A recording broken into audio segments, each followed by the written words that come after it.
দেশের আকাশে পবিত্র রমজান মাসে চাঁদ দেখা গেছে। ফলে ১৯ ফেব্রুয়ারি বৃহস্পতিবার থেকে রোজা শুরু হচ্ছে।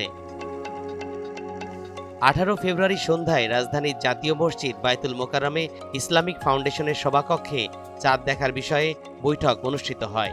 বৈঠকে সংবাদ পর্যালোচনা করে বৃহস্পতিবার থেকে রোজা শুরুর সিদ্ধান্ত নেওয়া হয়। পরে চাঁদ দেখা কমিটির পক্ষ থেকে আনুষ্ঠানিকভাবে এ তথ্য জানানো হয়।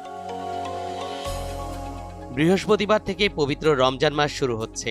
আর আজ বুধবার বাদ এশা দেশের মসজিদে মসজিদে তারাবির নামাজ শুরু হবে এবং দিবাগত ভোররাত থেকে সাহরি খাওয়ার মাধ্যমে রোজা রাখা শুরু করবেন ধর্মপ্রাণ মুসল্লিরা।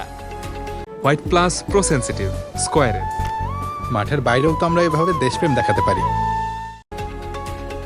ইসলামী পঞ্জিকার নবম মাস রমজানকে বছরের সবচেয়ে পবিত্র মাস হিসেবে বিবেচনা করা হয়।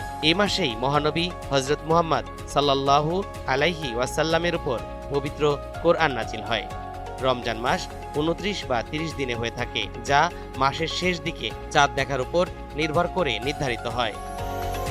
তরিকুল ইসলাম, এনটিভি অনলাইন।